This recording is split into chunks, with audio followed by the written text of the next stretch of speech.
Assalamualaikum warahmatullahi wabarakatuh. Waalaikumsalam warahmatullahi wabarakatuh. Bismillahirrahmanirrahim. Alhamdulillahilladzi khalaqal mauta wal hayata liyabluwakum ayyukum ahsanu amala wa huwal azizul ghafur. Asyhadu an la ilaha illallah wahdahu la syarika lah. Asyhadu anna Muhammadan abduhu wa rasuluh. Wassalatu wassalamu ala asrafil anbiya'i wal mursalin wa ala alihi wa sahbihi ajma'in. Ya ayyuhalladzina amanu taqullaha haqqa tuqatih wa la tamutunna illa wa antum muslimun. Wa qala rabbi ishrah li sadri wa yassir li amri wahlul 'uqdatam min lisani yafqahu qawli. Yang terhormat dan kita hormati bersama Ketua Takmir Masjid As-Sakinah beserta pengurusnya, yang sangat saya hormati para bapak, para ibu, hadirin hadirat, kaum muslimin muslimat, semuanya yang dirahmati Allah. Mengawali ngaji kita, taklim kita pagi ini, para bapak ibu, tadi sudah dibuka oleh bapak yang ngatur dengan doa basmalah. Bunyinya Bismillahirrahmanirrahim. Maknanya, Bismillah saya ngaji karena Allah. Bismillah kita ngaji manut aturan Allah. Bismillah kita ngaji dilindungi langsung oleh Allah. Bismillah kita ngaji tujuannya mencari ridho Allah. Jadi sebuah amalan kalau sudah dipasbet dengan ucapan basmalah atau Bismillahirrahmanirrahim, itu mengandung makna 4 tadi. Dilakukan karena Allah, dilakukan manut aturan Allah, selama proses melakukan dilindungi langsung oleh Allah, tujuan akhir mendapatkan ridho Allah. Dados menawi sampun dipasbet bismillah, iku dongane sampun cukup, boten sisa diparingi ditambah ngedruk sikil kiwa ping 3. Begitu juga ucapan alhamdulillah. Bapak Ibu, kita selalu diajak mengucapkan alhamdulillah. Maknanya kita bisa melakukan ini semuanya karena pertolongan Allah. Prestasi ibadah, prestasi kerja, prestasi rumah tangga, kita ucapkan alhamdulillah. Maknanya itu semua karena pertolongan Allah. Shalawatullah wassalamuhu, semoga Allah selalu limpahkan kepada uswatun hasanah kita Nabi Muhammad sallallahu alaihi wasallam. Orang paling sukses di jagat ini, sukses sebagai kepala rumah tangga, sukses sebagai anggota masyarakat, sukses sebagai imam, sukses sebagai panglima perang, dan sukses dalam kehidupan ditandai dengan banyak cobaan, banyak ujian. Itu semuanya bisa dilewati dan Allah memberikan ridho. Dan kita sebagai pengikutnya, kita ini pengikut setia Nabi Muhammad sallallahu alaihi wasallam. Cirinya, ciri pengikut Nabi Muhammad sallallahu alaihi wasallam itu ada 3. Cirinya, yang pertama imannya kuat. Imannya kuat. Artinya dengan Allah takut sekali, dengan Allah tunduk sekali, patuh sekali, merasa diawasi dan merasa nyaman dengan perlindungan Allah, itu imannya kuat. Seluruh peristiwa, seluruh kejadian diserahkan, dikembalikan, digantungkan kepada Allah semata. Tidak ada khurafat, tidak ada takhayul. Ciri kedua, akhlaknya bagus, tidak punya rasa iri, tidak punya dengki, tidak punya sombong, tidak punya dendam, tidak punya buruk sangka, dan diisi dengan syukur, ikhlas, sabar. Ulangi, ciri umatnya Nabi Muhammad SAW yang kedua, akhlaknya bagus, artinya tidak punya sifat iri, tidak punya sifat dengki, tidak punya sifat sombong, tidak punya sifat dendam, tidak punya sifat buruk sangka, diisi dengan sifat syukur, sifat ikhlas, sifat sabar, sifat tawakal, sifat berbaik sangka, rukun, damai, saling tolong-menolong, saling mencintai, saling memaafkan. Saged? Insya Allah dimulai dari mana? Ibda binafsik, dimulai dari diri sendiri. Semoga Allah memberikan kekuatan dan kemampuan. Amin. Ciri yang pertama imannya kuat, ciri kedua akhlaknya bagus, ciri ketiga umatnya Nabi itu ibadahnya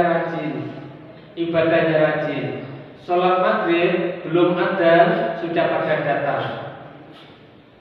Sholat subuh belum adzan sudah rawuh. Jadi menunggu muadzinnya untuk adzan, bukan datangnya menunggu qomat. Menunggu qomat selalu makmum masbuk sampai imamnya hafal. Sudah sholat tengah-tengah ada suara srek, bobi kanca bumi langganan. Baik para bapak ibu yang dirahmati Allah, yang berikutnya kita doakan jamaah kita, masjid kita Sakinah beserta lingkungannya, semoga Allah jadikan tempat yang penuh barokah. Amin. Hadirin para bapak ibu, sekarang bulan Dzulqa'dah, sebentar lagi bulan Dzulhijjah. Di bulan Dzulhijjah Allah Ta'ala berfirman dalam satu surat, namanya surat apa nih bapak ibu? A'udzu billahi minasyaitonir rajim. Bismillahirrahmanirrahim. Inna a'tainakal kautsar fasholli li rabbika wanhar inna syani'aka wal abtar. Surat apa bapak ibu? Al-Kautsar. Bapak ibu sampeyan hafal nggih niki? Sampun. Teng napa kok hafal? Jajaran surat idola. Surat idola pertama Qul yang selalu dipakai dalam sholat sendiri. Jajaran kedua Wal Asri. Jajaran ketiga Inna a'tainakal kautsar. Ini aja keguyonan, tapi dalam praktek insya Allah tidak selalu surat pendek-pendek, bahkan yang lebih pendek. Dalam surat Al-Kautsar ini para bapak ibu, Allah mengingatkan langsung. Beliau sendiri yang berfirman, beliau sendiri yang memberikan nikmat. Allah berfirman, sungguh kami Allah telah memberikan nikmat kepadamu yang banyak sekali. Allah sendiri jawab begitu. Saking banyaknya kita tidak bisa ngitung. Allah minta yang pertama, fasholli li rabbika, maka tegakkanlah sholat hanya karena Allah Tuhanmu. Untuk yang pertama sudah kita kerjakan, sholat dengan kualitas terbaik. Perintah kedua, wanhar, dan berkurbanlah. Alhamdulillah saya membaca di papan tadi sudah terkumpul 4 sapi, 6 kambing, dan lebih hampir 5 sapi. Semoga dimudahkan oleh Allah. Ini kumangke daging sapi itu sangat berbarokah, sangat baik, dan lebih baik lagi kalau sebagian tupak payung. Dan untuk bibir koreki makin bermanfaatnya di sini. Baik Bapak Ibu, mudah-mudahan korban panjenengan, ibadah panjenengan kita semuanya menyebabkan Allah ridho dan menjadikan penyebab Allah membukakan pintu surga untuk kita. Jadi di ayat ini Allah mengingatkan bahwa Allah memberi nikmat yang banyak, Allah tidak minta balasan, tidak minta apa-apa. Sholatlah karena Allah, karena dengan sholat itu engkau akan selamat. Dulu kan sudah disampaikan fungsi sholat ada 6. Kan sampun kesupen. Fungsi sholat yang pertama sebagai perintah, fungsi sholat yang kedua sebagai kewajiban, fungsi sholat yang ketiga sebagai kebutuhan, fungsi sholat yang keempat sebagai pemecah masalah, fungsi sholat yang kelima sebagai penentu nasib, fungsi sholat yang keenam sebagai penghargaan tertinggi dari Allah Ta'ala untuk kita. Sekilas mawon riyen sampun. Kita doakan para ibu yang sedang berjuang di balik layar. Apa berjuang di balik layar? Yang menyediakan amunisi. Amunisi itu kan kekuatan utama berupa, kalau ini santapan rohani, sebentar lagi santapan jasmani. Dua-duanya dapat pahala besar. Inna syani'aka huwal abtar, orang yang menentangmu, orang yang memusuhimu, orang yang tidak mau denganmu akan terputus. Baik. Di dalam surat Al-Kautsar hubungannya dengan bulan Dzulhijjah, bulan haji, kemudian hari raya Idul Adha, hari raya Kurban, ada seorang tokoh utama, peran utama satu keluarga yang bernama Rasulullah Ibrahim alaihis salam. Rasulullah Ibrahim alaihissalam didampingi istrinya Ibu Hajar, didampingi anaknya Ismail alaihissalam. Ada satu yang ingin diambil pelajaran. Nabi Ibrahim alaihissalam itu, para bapak ibu, nyuwun napa mawon dhateng Allah diparingi. Sedaya dongane dikabulkan, dijabahi oleh Allah. Doanya itu kelas berat. Doanya itu besar-besar. Ada rahasia apa ya kira-kira Nabi Ibrahim kok selalu dikabulkan doanya? Yang pertama karena Nabiullah Ibrahim alaihissalam itu tidak pernah membantah Allah sedikit pun. Diperintah nopo mawon mulai dari yang ringan, yang sedang, yang berat, selalu dikerjakan. Yang kedua, Nabi Ibrahim itu selalu tabah dan sabar dalam menghadapi ujian apa saja. Perintah pertama yang beliau terima ialah perintah berkhitan. Apa khitan? Sunat dalam bahasa Jawa selam atau tetangin. Nabi Ibrahim diperintah khitan oleh Allah umur 80 tahun. 80 tahun diperintah khitan. Zaman itu ialah zaman batu, belum zaman besi, masih zaman batu. Semua peralatan dari batu, termasuk alat memotongnya juga dari batu, kapak tipis dari batu. Sampun boten sambayane carane bapak sampun ya. Begitu dilaksanakan kita, lama Nabiullah Ibrahim tidak punya putra.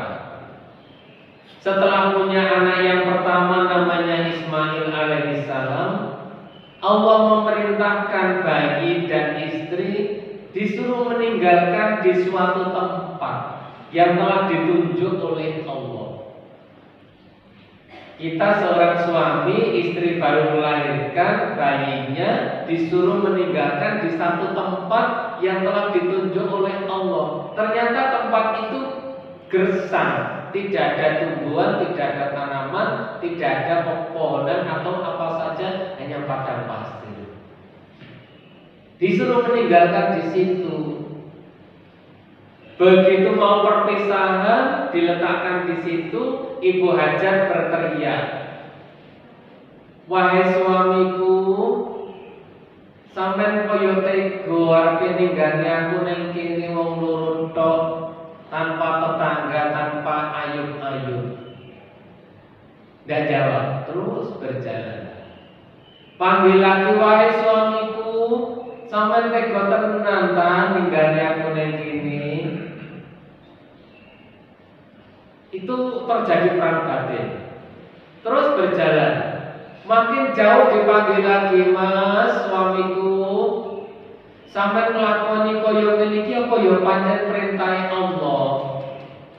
Baru setelah itu noleh dan iya. Begitu Nabi Ibrahim menjawab ini perintah Allah, Ibu Hajar berubah menjadi yakin. Yakin yang penuh, yakin yang mantap. Kalau itu perintah Allah, pasti tidak sia-sia. Nah ini loh para Bapak Ibu, kita harus yakin bahwa Allah itu maha benar.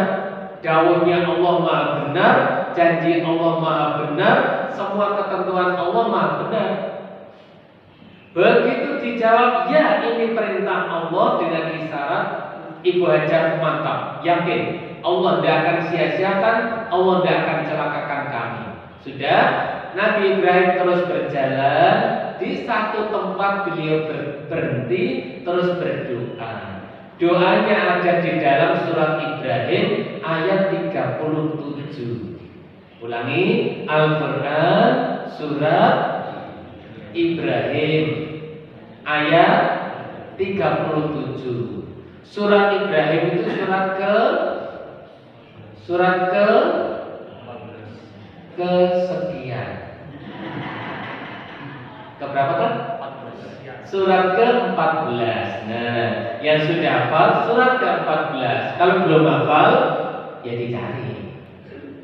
Setelah di tempat itu Nabi Ibrahim berdoa, Rabbana inni askantu min dzurriyyati biwadin ghairi dzi zar'in inda baitikal muharram. Doa Allah, saya sudah meninggalkan keturunanku di sini, di tempat yang gersang tanpa tanaman, tanpa tumbuhan, di dekat Baitullah yang Engkau muliakan. Rabbana liyuqimus shalah. Doa Allah, jadikan anak turun saya nanti menjadi orang yang menegakkan sholat. Waj'al afidatan minan nasi tahwi ilaihim. Permintaan kedua, doa Allah, jadikanlah hati manusia tertarik kepada mereka, tertarik untuk datang kepada mereka. Permintaan ketiga, warzuqhum minat thamarati la'allahum yashkurun. Berikan rezeki ya Allah kepada warga sini, penduduk yang akan ada di sini dengan buah-buahan supaya mereka bersyukur. Sudah, setelah itu pergi. Perginya ke Palestina, Bapak Ibu.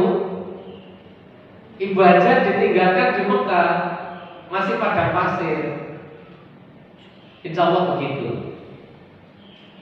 Begitu hari berikutnya Ibu Hajar sudah tidak bisa bertahan lagi karena perbekalan habis, semua habis, ASI habis, ASI kering.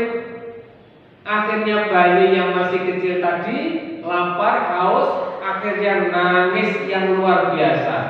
Nangis banget itu, nangis apa namanya? Nangis kejeret, nangis kepiyer.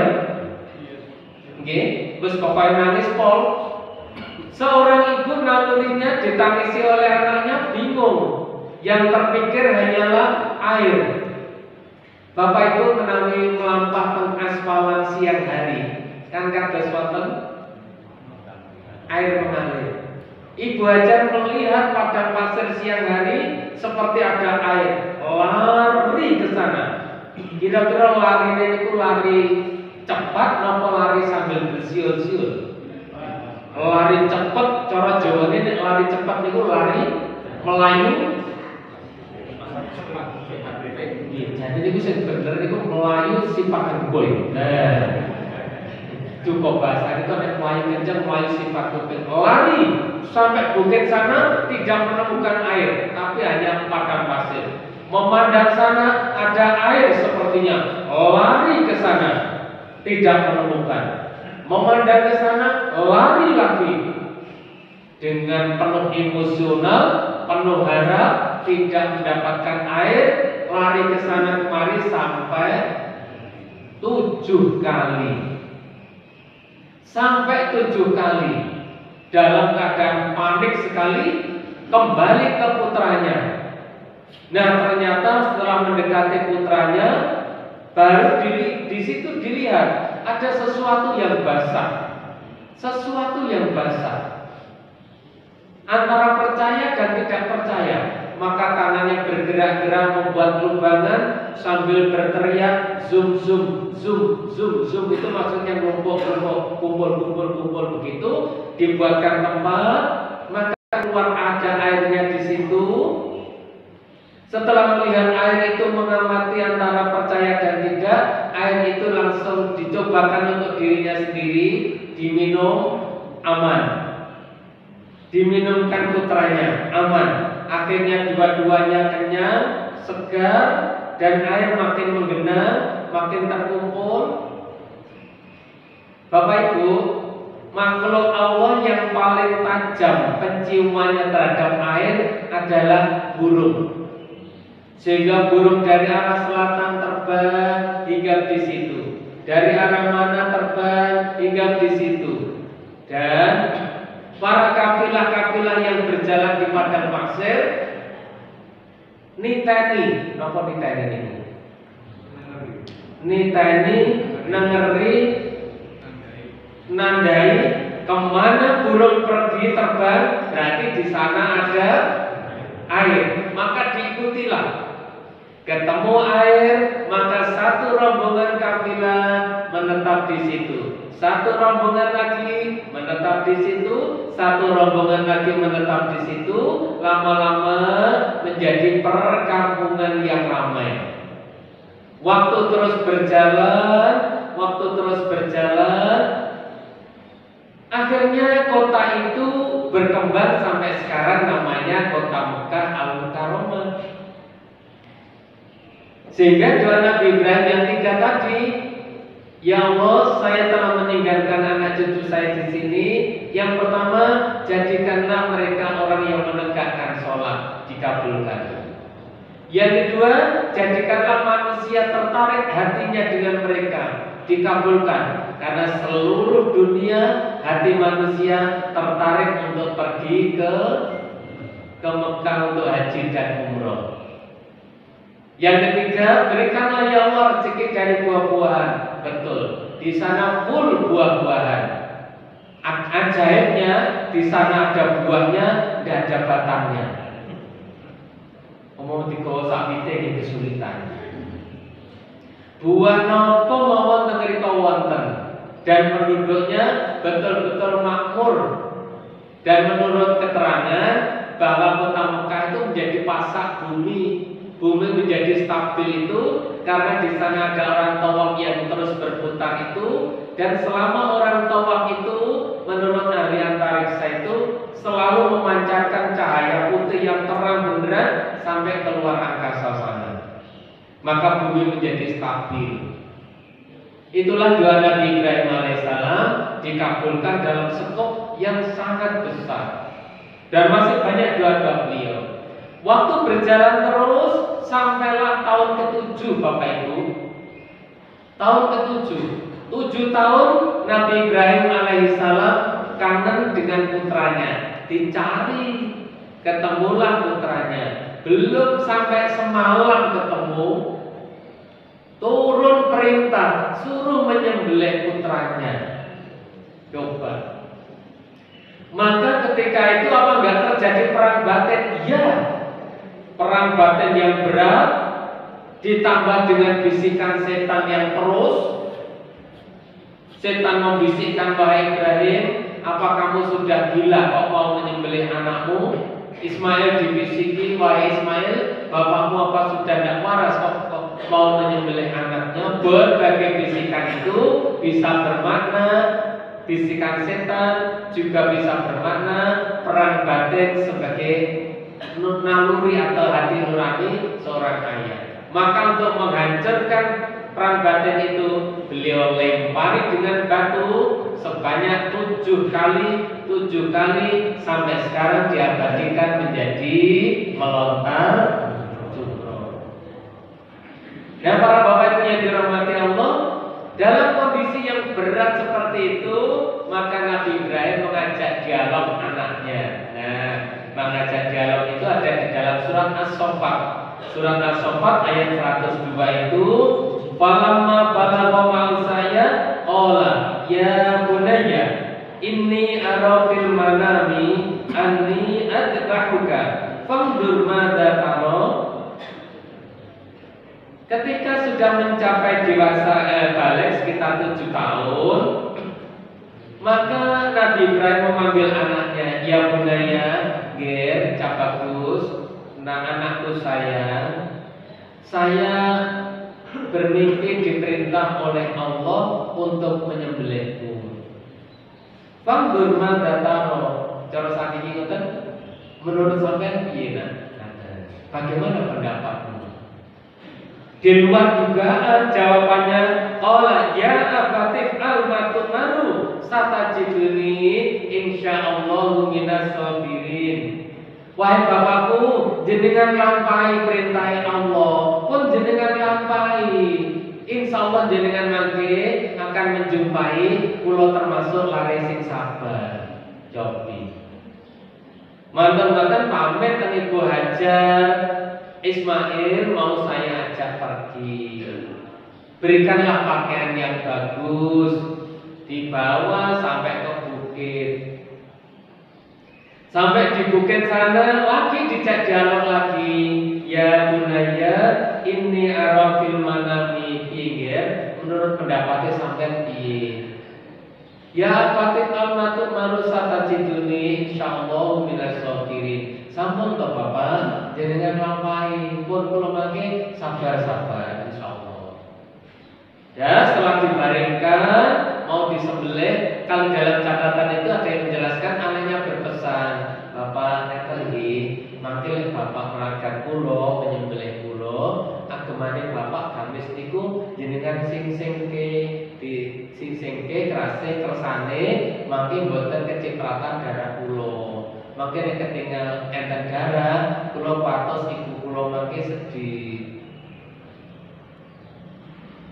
Nabi Ibrahim mendengarkan dan memperhatikan itu, ngeten Bapak mangke menawi meragat pisone ingkang radi landhep mawon, kersane mangke boten dangu-dangu sakit. Pesan yang kedua, apa minta ditali apa tidak, begitu kok sepertinya minta ditaleni. Yang ketiga, mangke Bapak menawi kula pun boten wonten pun tilar, tulung jenengan sampaikan salam kula dhateng ibu nggih. Hal seperti itu kalau enggak keimanannya baja, keimanannya kuat betul. Setelah itu yang pertama akhirnya sepakat Nabi Ibrahim bertakbir. Allahu Akbar, Allahu Akbar, Allahu Akbar. Tahu-tahu setelah itu malaikat menyaut semuanya di sekitar itu. La ilaha illallah, Allahu Akbar, Allahu Akbar, walillahil hamd. Pisau ditekankan ke leher anaknya, tapi menurut keterangan yang pertama ini gagal. Karena Nabi Ismail berpesan, Bapak makin menawi meragat kula, jenengan boten sampai sange wajah kula, jenengan makin ngesake, jenengan nyawang inggil mawon. Ada keterangan begitu Allah. Wallahu a'lam bishawab. Yang kedua baru Bismillahirrahmanirrahim. Allahu Akbar, Allahu Akbar, Allahu Akbar. Malaikat langsung nyaut. Setelah itu pisau ditekankan dengan keras, payur, maka tumpahlah darah. Nabi Ibrahim dalam hati mengatakan, anakku sudah meninggal. Tetapi apa kata Allah? Wa nadaina ayya Ibrahim qad sadaqta ru'ya innaka dzalika najzil muhsinin. Wahai Ibrahim, kamu telah membenarkan mimpimu dan kamu adalah orang-orang yang baik, dan ini adalah ujian dari Allah yang besar. Wa fadainahu bidhibhin adzim. Maka saya ganti Ibrahim dengan sembelihan yang besar. Ternyata yang putus bukan leher anaknya, tapi leher domba. Allah yang menggantikan spontan. Nah Bapak Ibu, sampai Allah berfirman, wa tarakna alaihi fil akhirin. Kami abadikan itu Ibrahim untuk pelajaran bagi orang-orang sesudahmu. Salamun ala Ibrahim. Selamat kamu Ibrahim sebagai orang yang lulus dalam ujian. Para bapak ibu, nyeten, orang dulu itu ujiannya berat. Nabi Ibrahim alaihissalam kaya ngoten niku ujiane. Jenengan masih ingat tentang Dewi Masito? Masito, orang yang bekerja di Raja Fir'aun, tukang menyisir rambut anaknya Fir'aun. Begitu sisir jatuh, dia mengucapkan Allah. Ditanya, siapa Allah itu? Dijelaskan oleh Masito, Allah itu yang menciptakan langit dan bumi, Allah itu yang aku sembah, Allah itu yang menghidupkan dan mematikan.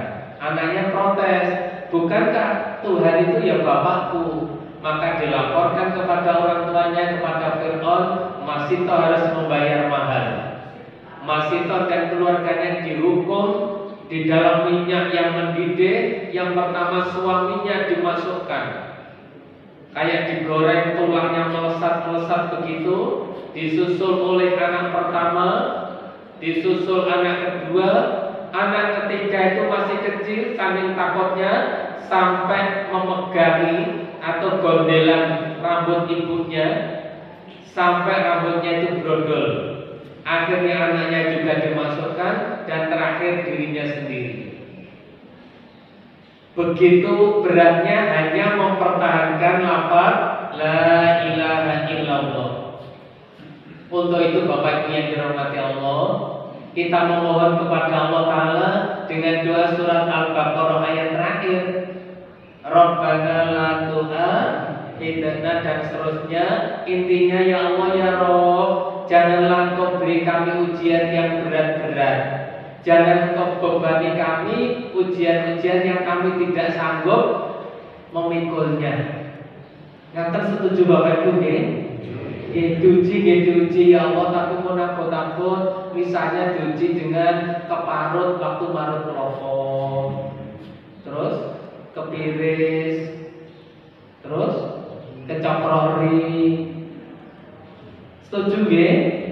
Nah, ternyata kita disuruh memang berdoa memohon ya Allah, jangan Engkau hukum ketika kami salah, jangan Engkau beri kami beban yang berat-berat yang kami tidak sanggup memikulnya. Lagi sampun apa sedaya to?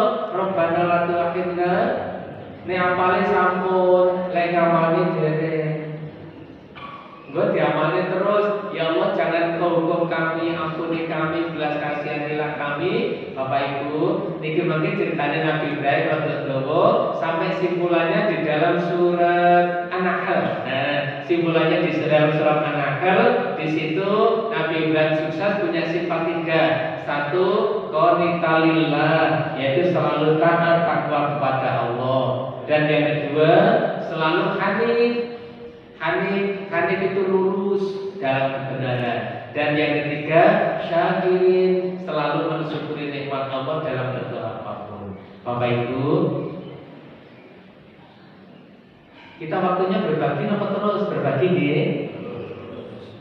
Sampai jam berapa Pak?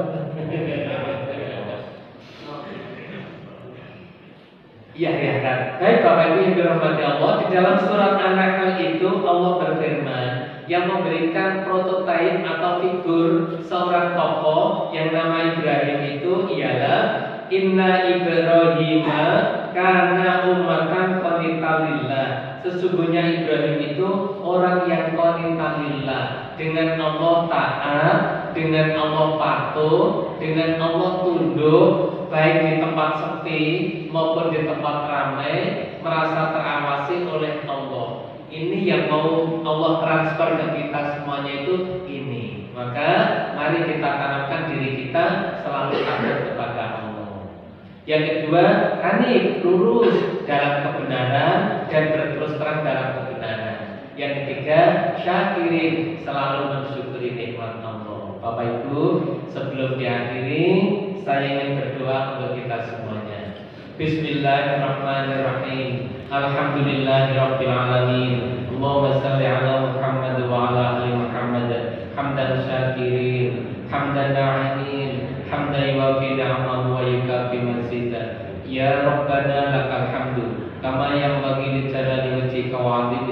الصالح اللهم اغفر لنا ولوالدينا وارحمهم كما ربيانا صغارا اللهم اغفر للمسلمين والمسلمات والمؤمنين والمؤمنات الأحياء منهم والأموات إنك سميع قريب مجيب دعوات ربنا لا تزغ قلوبنا بعد إذ هديتنا وهب لنا من لدنك رحمة إنك أنت الوهاب ربنا عليك توكلنا وإليك أنبنا وإليك المصير ربنا تقبل منا إنك أنت السميع العليم وتب علينا إنك أنت التواب الرحيم ربنا آتنا في الدنيا حسنة وفي الآخرة حسنة وقنا عذاب النار سبحان ربك رب العزة عما يصفون وسلام على المرسلين والحمد لله رب العالمين amin.